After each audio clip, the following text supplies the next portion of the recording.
back to Made Up. It's your girl Diane, and today's video we are testing out the new concealer from e.l.f. Cosmetics. It's called the Flawless Brightening Concealer. I know a lot of you swear by the Camo Concealer, which the original one looked like this.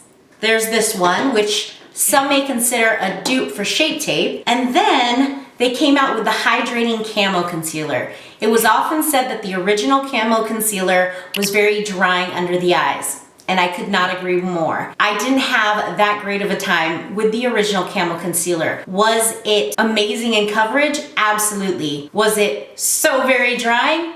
Absolutely. So I didn't do well with that, as I also don't do well with Tarte Shape Tape. So when this one came out, the Hydrating Camo Concealer, I was quick to jump on board, and although it is definitely better than the original Camo Concealer, in my humble opinion, I can never really get that great of a shade match on this. I just can't. It's always a little too orange or a little too pink or a little too light for whatever reason. It's just not my favorite. I wish it was, because at $6, this is a steal and I wish I could love it. However, this one was a lot better, so I have to give it that. But I thought, since they came out with this Flawless Brightening Concealer very recently, I just started seeing it on the website maybe now a month ago, I thought I would battle these guys out and put them to the test to see if this one was better for me. Those of you who still had issues with this very thick formula, those of you who have maturing skin or maybe just have some problem areas, some fine lines and wrinkles under the eyes, let's see if this is the concealer for you.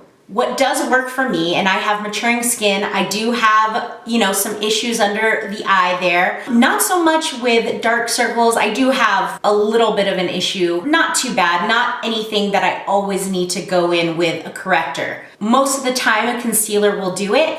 A medium coverage is what I like best, and also a thin formula. I reach for something like a Maybelline Fit Me or Jeffree Star Cosmetics, that concealer. What works best for me is a very thin formula. So when I saw this on the website, I was super excited. I wanted to see if e.l.f. Cosmetics could do it. So let's go ahead and get her open here. So I've used this, including this time, twice now. So one other time before I shot this video, just because I was so excited, I just had to see. Plus, it gives me some sort of reference to know this is what the formula looks like, how it's wearing, so on and so forth. So right off bat, it has a brush tip. I don't know if you guys can see that. And it is a clicker on the bottom here. So that's how it's gonna come out. It's gonna squeeze up at the top, and then you kind of just dab it on your face wherever you want to use it. Not too big of a fan of this type of brush tip. For whatever reason, it's just not my preference. It is a very light consistency, very medium coverage. So without further ado, let's go ahead and just get started.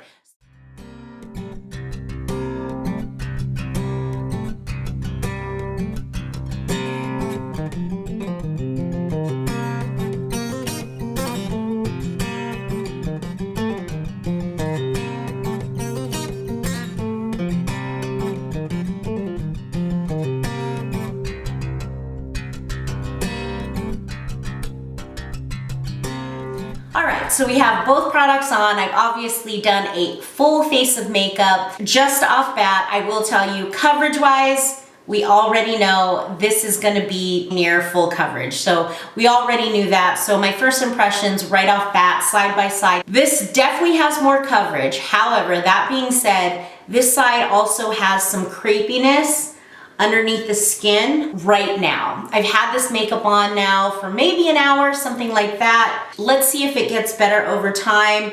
This side, definitely a lighter, thinner formula, not creepy at all. However, I'm still seeing some pigmentation underneath the eye there in the innermost corner. I'm still seeing a little bit of darkness, but I'm okay with that. Normally, I'm not a full coverage type of person anyway, so definitely more thickness and more crepiness right here. I don't know if that's gonna get better or worse over time. Sometimes oils from your skin and having the product really warm up, it kind of melts into your skin. And sometimes it goes the opposite direction and it starts getting really heavy and cakey, and drying your skin out and making your skin look worse than it did before. So I should say I am normal to dry skin, but really for the most part, I have normal skin.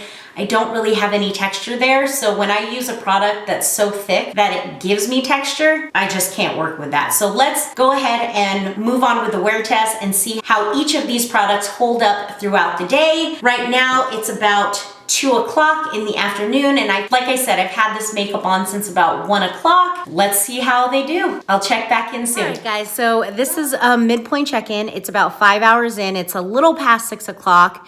So when we first started, neither of these really covered up this like dark area near the inner corner, but it's not too bad. That wasn't covered to begin with, really. And then I don't know if you guys can see it. It's not as bad as it was before. As the skin has warmed up, it's gotten less cakey.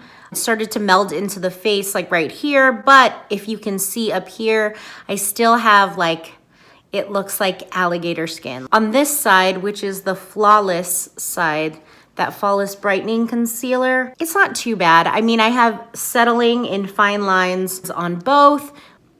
What do you think so far? This side to me looks better, but it started off better to begin with. So that stands to reasons. We'll check back in later in the evening.